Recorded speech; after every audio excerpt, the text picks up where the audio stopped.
Assalamualaikum warahmatullahi wabarakatuh. Halo brother-brother mager dimanapun kalian berada saat ini.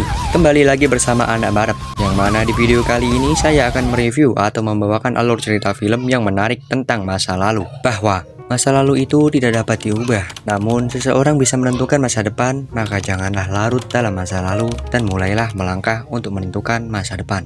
Langsung saja ojo kesuwen, siapkan udut kopi dan cemilan untuk menemani kalian yang lagi gabut rebahan. Dan inilah Kawin Kontrak.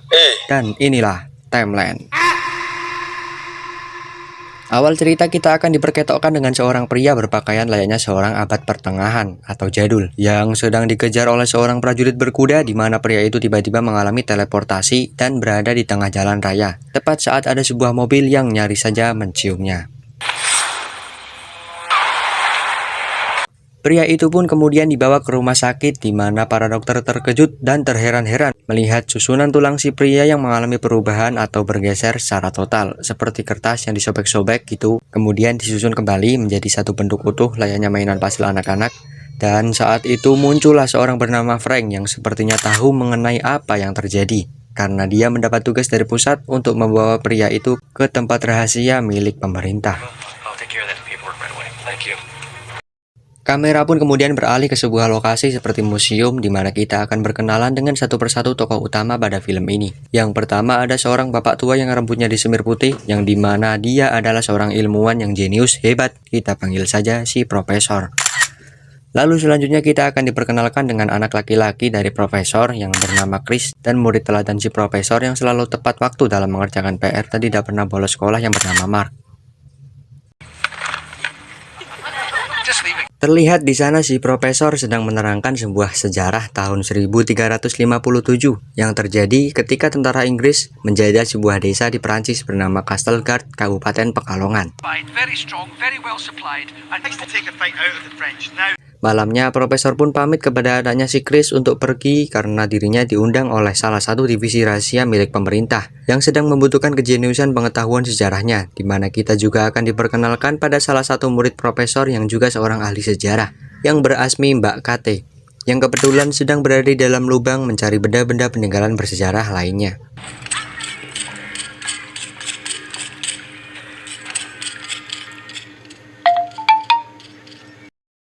Siangnya Chris mendatangi Mark yang sedang nyangkruk di sebuah lokasi pemakaman batu yang dikenal dengan nama sarkofagus, di mana pemakaman batu ini merupakan makam dari seorang kesatria Prancis dan istrinya seorang bangsawan yang bernama Lady Claire, yang menurut sejarah mereka adalah pasangan paling romantis di zamannya. Yang hal itu bisa dilihat dari bagaimana keduanya selalu berpegangan tangan bahkan setelah wafat, sehingga membuat Mark menjadi sangat terkesan dengan kisah cinta mereka. Beralih di sebuah tempat di mana semua orang pun dikejutkan oleh temuan benda bersejarah di dalam lubang penggalian. Mark dan Kate pun kemudian masuk ke dalamnya dan dibantu oleh para mahasiswa yang ada di sana. Betapa terkejutnya mereka berdua saat menemukan berbagai benda bersejarah termasuk dinding piara yang namun kondisinya sudah rusak. Dan Mbak Kate ini sempat mengomeli orang yang tega merusak sebuah karya pada dinding ini. Namun belum sempat mereka melihat secara keseluruhan, mereka pun harus bergegas naik dikarenakan lubang ini akan rogol atau runtuh dan akan menimpa mereka berdua.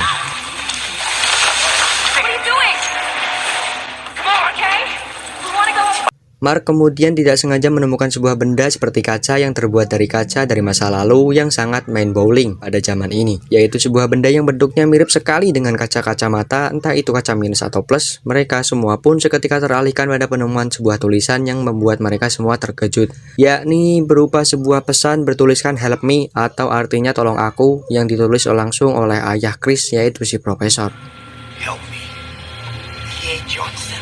Sempat mengira ini hanyalah kebetulan, namun setelah dicocokkan dengan kacamata milik ayahnya, mereka akhirnya percaya bahwa benda ini berasal dari zaman 600 tahun lalu, di mana Chris langsung menghubungi divisi rahasia pemerintah dan langsung bertanya mengenai keadaan ayahnya saat ini. Setibanya di markas divisi milik pemerintah, bukannya mendapat penjelasan di mana dan sedang apa si Profesor, mereka justru malah diperlihatkan sebuah mesin atau alat yang bisa memindahkan suatu benda dari suatu tempat ke tempat lain, atau dari suatu kota ke kota lain dalam waktu yang sangat cepat melebihi kurir Ninja Express. Nah, lalu mereka mencoba mengirim sebuah objek, yaitu mungkin sebuah sempak atau CWT dari markas mereka menuju Meksiko. Namun kata orang Meksiko, objek tersebut tidak pernah muncul di sana. Padahal di sini sempak itu jelas-jelas menghilang. Nah, saat di rumah siapa kira-kira? Apakah rumah kalian? Mereka pun melakukan eksperimen kedua dengan mengirim objek baru, yaitu sebuah kamera. Dan tiba-tiba kamera tersebut memotret beberapa gambar seperti pepohonan di hutan belantara, termasuk foto-foto bintang kecil di langit yang biru amat banyak menghias angkasa. Yang ketika mereka rumuskan rasi atau garis bintangnya, sungguh membuat mereka terkejut saat mereka dan para ilmuwan mengetahui bahwa kamera itu tidak hanya berada di tempat yang salah, tetapi juga waktu yang berbeda, yaitu di Prancis pada tahun 1357 dan di sebuah desa bernama Castelgard. Sehingga dengan kata lain, para ilmuwan secara tidak sengaja telah membuat sebuah lubang waktu, atau yang kata Doraemon adalah mesin waktu yang bisa membuat mereka pergi ke masa lalu, tetapi hanya di tahun itu saja. Itulah alasan mengapa mereka membutuhkan pengetahuan si profesor, karena hanya dialah orang yang paling mudeng tentang sejarah. Dan saat itu mereka mengirim si profesor ke tahun 1357 dengan dibekali sebuah alat kecil seperti bandur kunci yang bisa dipakai sebagai tombol untuk pulang. Namun terjadi problem saat si profesor tak kunjung kembali ke masa depan atau terjebak di tahun 1357.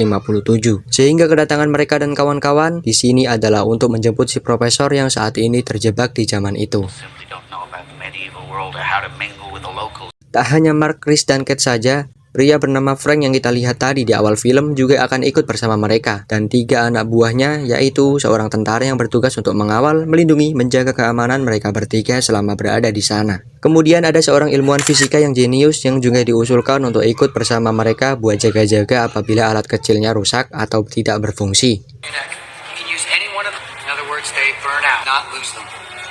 Setelah masing-masing dari mereka diberi alat kecil atau kalung liontin atau bandur kunci itu, satu orang pegang satu, dan sudah menggunakan pakaian layaknya orang-orang yang hidup di masa lalu, Chris dan yang lain pun kemudian masuk dalam sebuah alat seperti ruangan besar yang di tengahnya terdapat sebuah inti reaktor dengan dinding-dinding yang terbuat dari kaca. Yang mana dijelaskan proses ini akan sedikit menyakitkan karena tubuh mereka akan diuraikan atau dicuil-cuil menjadi partikel kecil, mungkin sekecil-kecilnya kecil, dan lalu disatukan kembali saat mereka sampai di tempat yang dituju seperti sebuah mainan puzzle. Agak bahaya sih, gimana coba kalau gitu salah satu bagian dari tubuh mereka ada yang salah menyatu atau bertukar begitu.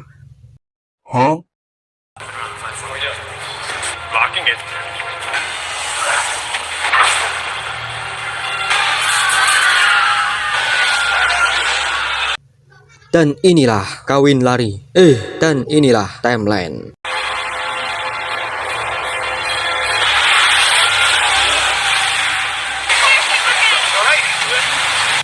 Setibanya di tahun 1357 mereka pun respawn di sebuah sungai kecil, dan kemudian Frank memberi tempe pada mereka semua. Cara untuk pulang dari tempat ini yaitu dengan cukup tekan saja tombol kecil yang sudah diberikan dan mereka kenakan. Yang tiba-tiba muncullah seorang wanita yang berlari menghampiri mereka dan menyuruh mereka semua untuk segera berlari dan bersembunyi.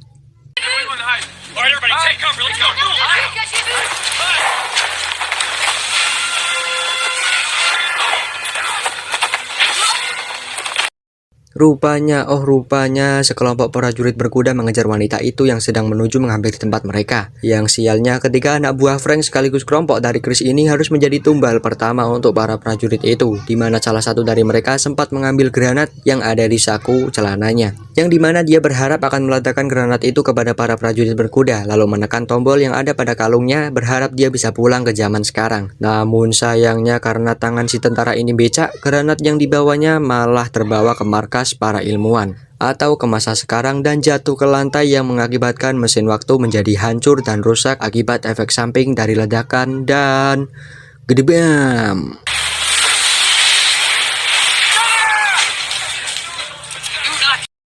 Kembali ke hutan, di mana di situ Chris dan teman-temannya serta si ahli fisika pun menjadi takut karena mereka yang baru sampai di tempat itu mendapat sambutan yang langka dan menakutkan. Yang dimana si ahli fisika yang sudah kena mental ini pun ingin menekan tombol pada kalungnya dan berharap untuk bisa pulang dengan selamat dan sehat walafiat. Namun Chris, Frank, dan Kate berhasil merayu dan meyakinkannya untuk tidak memencet tombol itu sebelum misinya menemukan profesor terpenuhi.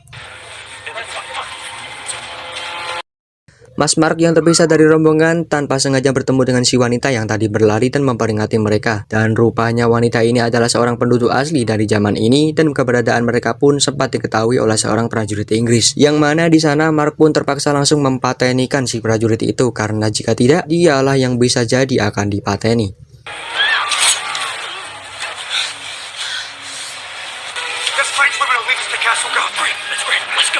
Mereka pun kemudian berkumpul kembali dengan rombongan Chris. Lalu si wanita ini membawa Chris dan Mark dan yang lain ke sebuah desa, yaitu desa Castlegard, yang rupanya sudah dikuasai penuh oleh prajurit Inggris. Yang berdasarkan pengetahuan dari Mark karena dia rajin membaca buku, dia pun mengetahui bahwa jika malam ini adalah malam peristiwa besar, yaitu terjadinya serangan atau perang dari prajurit kerajaan Prancis yang ingin merebut wilayah ini dari tangan kerajaan Inggris. Yang membuat mereka pun tidak punya banyak waktu untuk beristirahat, santai-santai, rebahan, ngudut kopi, nyemil, masak mie instan. Mereka harus segera menemukan profesor untuk segera dibawa pulang.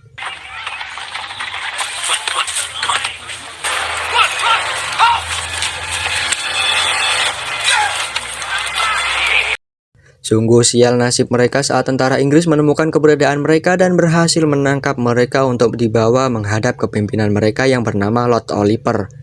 Yang ternyata orang ini sangat benci sekali dengan Prancis dan orang-orangnya, yang hal itu dibuktikan dengan pembantaian seluruh penduduk desa Castlegard ini, yang dimana seluruh penduduk di sana adalah orang asli Prancis. Lalu kemudian Chris dan Mark dan yang lain menjadi tanda tanya atau pertanyaan besar bagi si Oliver tentang dari mana mereka berasal dan apa tujuan mereka datang kemari. Rombongan Chris pun kemudian berbohong dan mengaku berasal dari Pekalongan dan tujuan mereka datang kemari adalah untuk mencari master mereka, yaitu si profesor. Lalu Oliver pun menyadari bahwa salah satu di antara mereka adalah keturunan asli dari Prancis seperti saya. Yang memang benar orang itu adalah asli keturunan Prancis, yang mana orang itu rupanya adalah si ilmuwan fisika. Lalu tanpa diduga, ya, karena kebencian itu Oliver yang bengis pun tanpa basa-basi langsung sat-sat mengulti si ilmuwan dengan sekali combo ini, di mana hal itu membuat rombongan Chris menjadi tambah susah karena satu-satunya orang jenius di kelompok mereka menjadi tumbal keganasan Oliver. Lalu Chris, Mark dan yang lain dimasukkan ke dalam sebuah gubuk yang dimana terdapat si profesor yang alhamdulillah masih hidup, namun keadaan fisiknya yang seperti orang kena tipes, lemes gitu maksudnya. Mark pun dipenuhi penasaran kemudian bertanya pada profesor tentang apa yang dia janjikan kepada Oliver sehingga dia dibiarkan hidup, dan profesor pun menjawab bahwa dia menawarkan pada Oliver akan membuatkan sebuah senjata masa depan atau pada zaman dimana profesor dan mereka tinggal, yaitu sebuah senjata yang bernama api abadi yang terbuat dari bahan belerang, kapur barus, kapur papan tulis, minyak bumi, minyak goreng jelantah, pertalite, pertamax, premium, dan sebagainya. Yang dimana jika api ini disiram dengan banyu, maka justru api ini akan semakin membesar, yang dimana senjata itu sangat menguntungkan dalam peperangan, dan Oliver pun tertarik kemudian membiarkan si profesor tetap hidup. Beralih ke si wanita yang bersama Mark tadi, yang kini harus menghadapi si Oliver karena dia yang membawa Mark dan teman-temannya ke desa ini. Yang di sisi lain, Profesor Chris dan Mark sedang berpikir cara untuk keluar dari tempat ini. Yang karena dibekali otak dari masa depan serta pemikirannya lebih maju dan modern, tentu mereka lebih cerdas dibandingkan orang-orang pada zaman ini. Dan hal itu dibuktikan oleh Mbak Kate yang nekat naik ke atas gubuk yang terdapat celah tempat mereka dikurung, dan kemudian membuka pintu kurungannya dari luar.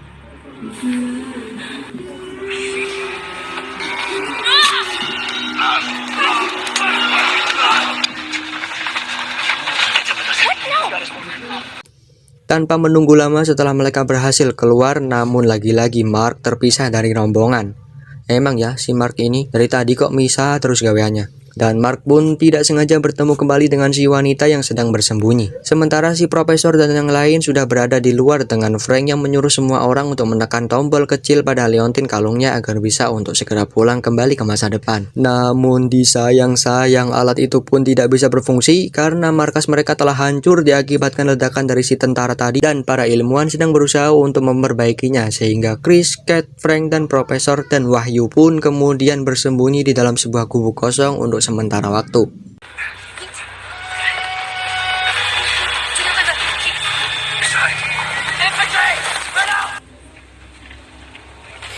Lalu setelah para prajurit Inggris mencari keberadaan mereka yang tak kunjung ditemukan, si Oliver pun memerintahkan anak buahnya untuk mencari di semua bangunan yang ada di sana. Lalu si Profesor dan Frank pun berhasil kegap oleh mereka karena flickernya sedang cooldown, dan alhamdulillahnya si Chris dan Kate berhasil melarikan diri flicker ke tempat lain sebelum para prajurit menemukan keberadaan mereka, sehingga mereka pun langsung pergi meninggalkan desa itu.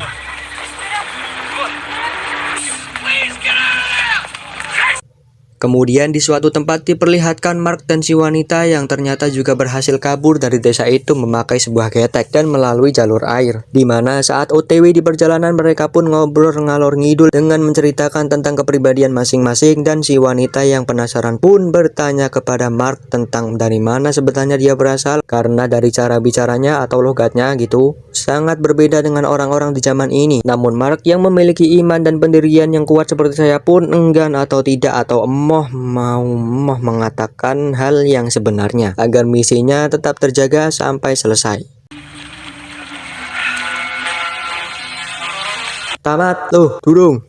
Masih dengan Mark dan si wanita, saat mereka sampai di seberang, di sana sudah ada pasukan Prancis yang menunggu si wanita, di mana si komandan pasukan Prancis langsung memberikan sambutan pada si wanita dan mengundang si wanita dengan nama Claire. Sontak Mark pun menjadi terkejut terheran-heran, rupanya wanita yang sedari tadi bersamanya itu ternyata adalah sosok Lady Claire yang sangat dia kagumi dan idam-idamkan. Dan kuburannya sendiri diabadikan dengan patung batu yang sempat kita lihat di awal film tadi. Tadi.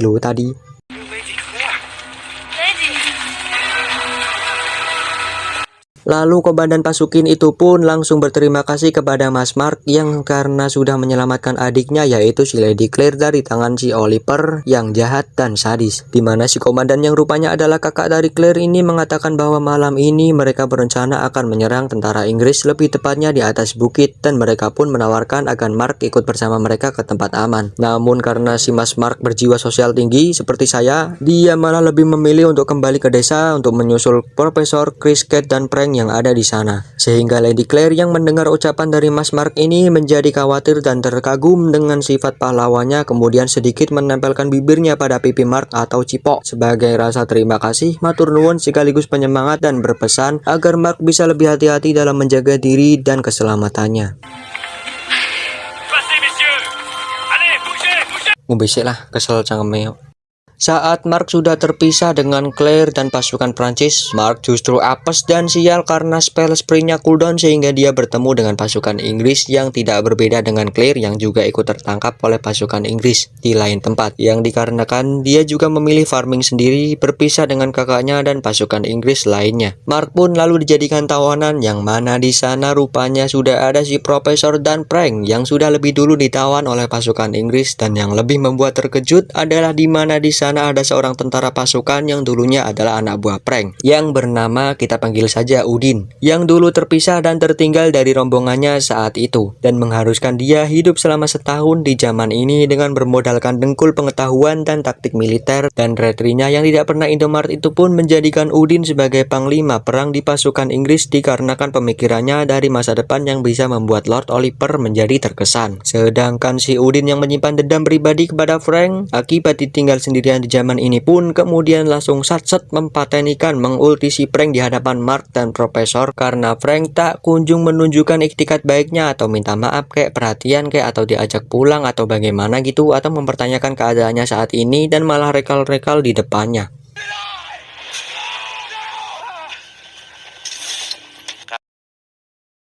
Dikarenakan desa Castlegar telah dikuasai dan diluluh lantahkan oleh para pasukan Inggris, Chris dan Kate pun tidak memiliki pilihan lain selain bersembunyi di suatu gubuk. Lalu Kate yang hobi membaca buku pun teringat akan sejarah buku yang pernah dia baca, di mana malam ini adalah malam terakhir bagi kita.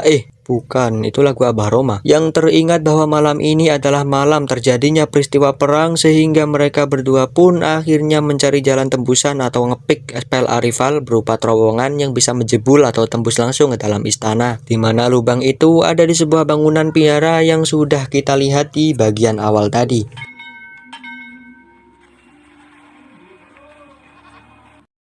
Saat Cat dan Chris sampai di biara itu, di sana mereka pun disambut dengan lembut oleh beberapa pendeta karena memang si profesor sebelumnya sudah pernah berkunjung ke sini dan meletakkan sebuah catatan berbentuk dokumen yang disimpan di sebuah kotak bersama kacamatannya, yang menjadikan semua kejadian saat itu menjadi manuk akal. Saat Chris tidak sengaja menemukan sebuah catatan yang bertuliskan "Help me" atau "Tolong aku", yang rupanya adalah benar dari ayahnya yaitu si profesor dan dikirimkan dari zaman ini ke masa depan. Dikarenakan terowongan yang tembus langsung ke dalam istana berada di balik dinding biara, Cat pun berusaha merusak struktur dinding tersebut dan fakta yang mengejutkan pun terkuak bahwa di bagian awal film yang diperlihatkan Cat yang mengomel saat melihat dinding ini dihancurkan dan mengata-ngatai orang yang menghancurkan dinding lukisan ini rupanya tidak lain dan tidak bukan adalah dirinya sendiri saat di zaman ini. Well played lah pokoknya. Kameramen pun berpindah pada para tentara Inggris yang saat ini akan sampai di istana. Lalu Profesor dan Mark pun dipasang untuk secepatnya membuat dan menyelesaikan apa yang sedari awal dijanjikan pada Lord Oliver, yang adalah senjata api abadi. Yang karena mereka dibekali oleh pengetahuan dari masa depan pun, mereka dengan mudah sekali membuat senjata itu dan menyelesaikannya dengan satset. Sore menjelang petang malam pun datang. Di saat-saat hampir mendekati perang, Lord Oliver pun menyuruh Profesor dan Mark untuk menguduhkan atau memperlihatkan atau mendemonstrasikan gitulah bahasanya. Dan ya, sesuai dugaan dan harapan, saat senjata itu ditembakkan, api itu pun makin lama makin membesar dan saat disiram air karena skin Valir belum direvamp, sehingga Lord Oliver yang kagum pun langsung meminta kepada mereka untuk membuatkan lagi senjata yang seperti itu sebanyak-banyaknya. Dan jika mereka menolak, maka Lord Oliver pun mengancam akan mengubah kata sandi wifi di istana itu.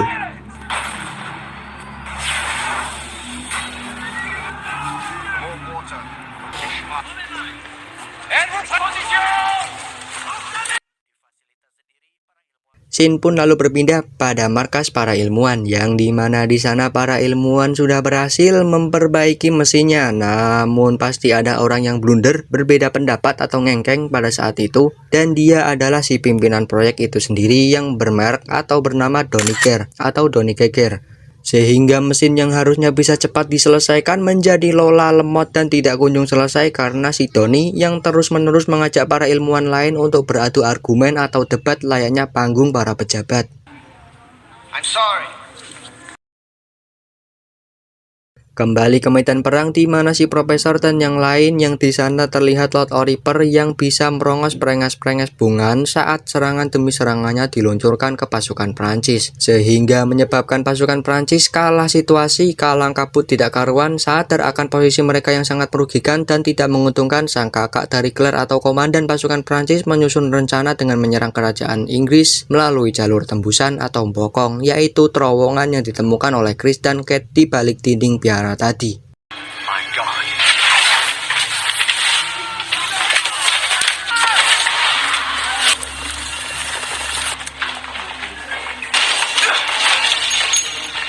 Dan secara tidak sengaja mereka pun bertemu dengan Chris dan Cat, dan tidak sengaja lagi hal inilah yang menjadi penyebab kenapa kacamata milik Profesor rusak pecah jatuh ke lantai. Sempat terkejut dengan pertemuannya dengan komandan Prancis, Chris dan Cat pun langsung tahu bahwa Prancis berada di pihak mereka, sehingga saat mereka semua sampai dan berkumpul tepat di bawah istana, mereka pun bergegas flicker keluar dan memberikan cilukba HBD atau serangan kejutan dari dalam istana.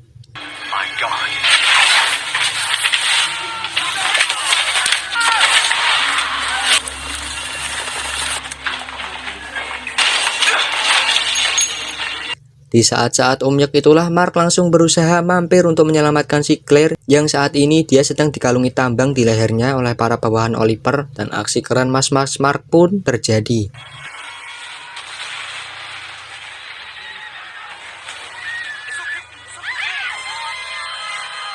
Mark yang sehari-hari biasa memegang joran pancing pun pada saat ini dia harus memegang pedang dan melawan si Udin yang berkhianat pada mereka. Dan dengan kelihayan Mark yang gemar memancing ini pun Udin dengan mudah dikalahkan.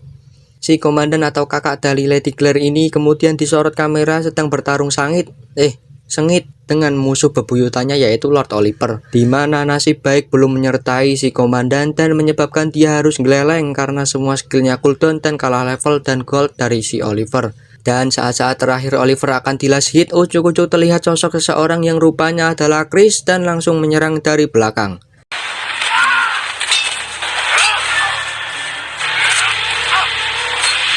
Kematian pemimpin Inggris yakni si Lord Oliver menjadi sebuah kemenangan bagi tentara Prancis, di mana mereka berhasil merebut wilayah dan tempat tinggal serta kemerdekaan mereka itu sendiri. Lalu waktu pun berlalu, di mana sekarang diperlihatkan di sebuah markas di mana seorang ilmuwan yang hebat dan nekat untuk menyelesaikan perbaikan itu secepat mungkin agar Profesor Chris dan yang lain bisa cepat pulang dengan mengurung si pimpinan proyek yang cerewet atau Donny Geiger ke dalam suatu ruangan karena terus nyerocos, membuat kuping budek. Namun sayangnya saat ini Chris dan yang lain hanya memiliki sisa waktu kurang lebih sekitar 1 menit agar bisa rekal, dan jika terlambat maka mereka akan terjebak di zaman ini. Di mana diperlihatkan bahwa Mark lebih memilih untuk still in here atau tetap tinggal di zaman ini dan hidup bahagia menjalin rumah tangga yang sakinah, mawaddah warohmah bersama Lady Claire yang sudah lama ia dambakan. Saat Chris, Kate, dan Prosper berkumpul, mereka pun langsung berusaha untuk memencet-mencet tombol kecil yang terdapat pada liontin itu, namun mereka pun kembali dibuat kecewa saat mereka tak kunjung bisa kembali karena mesin waktu yang digunakan masih cooldown. Lagi terdesak, udah mencet skill, gak nyadar rupanya masih cooldown, itu sakit banget sih. Dan saat detik-detik yang bikin deg-deg ser, si pria atas Donny Geiger pun kabur keluar dari ruangan dan malah masuk ke dalam ruangan kaca tempat mesin waktu yang sudah diperbaiki itu menyala, yang dimana dia bermaksud untuk mematikannya dari dalam. Namun sayangnya ya nasib buruk menimpa Donny Geiger, yang mana dia malah teleportasi ke zaman 1375, dimana di sana dia pun harus tewas di gangbang dan menjadi salah satu tumbal proyek. Sedangkan Chris, Prosper, dan Kate pun berhasil kembali ke masa sekarang dan dengan keadaan tubuh lengkap, mata melihat, dan masih bernafas. Cerita pun hampir selesai, namun belum selesai, di mana pada scene akhir kita akan diperlihatkan di mana Chris dan yang lain mendatangi tempat pemakaman sarkofagus atau patung batu yang dilihat di awal film tadi, yang dimana rupanya patung ini adalah teman mereka sendiri yaitu si Mark yang memutuskan untuk tinggal di sana menghalalkan Lady Claire, dan rupanya kedatangan mereka pada zaman itu tidak merubah apapun pada masa depan karena takdir mereka telah memang dituliskan seperti itu. Dan yang ini beneran tamat. Pesan dari film kali ini yaitu jangan menjadi orang yang memiliki sifat buruk seperti Oliver, karena sesuatu yang buruk tidak akan bertahan lama, dan ingat bahwa selalu ada karma, dan jangan jadi seperti Profesor yang terjebak di masa lalu dan menyusahkan orang lain di sekitarnya. Namun jadilah seperti diri sendiri yang selalu ingat bahwa apapun yang kita lakukan atau perbuat di dunia ini, mau itu baik mau itu buruk, semua dicatat oleh malaikat Rokepatit, dan takdir yang kita jalan saat ini sudah jelas tertuliskan dalam kitab Lauhul Mahfud. Shadaqallahul Adzim. Wassalamualaikum warahmatullahi wabarakatuh.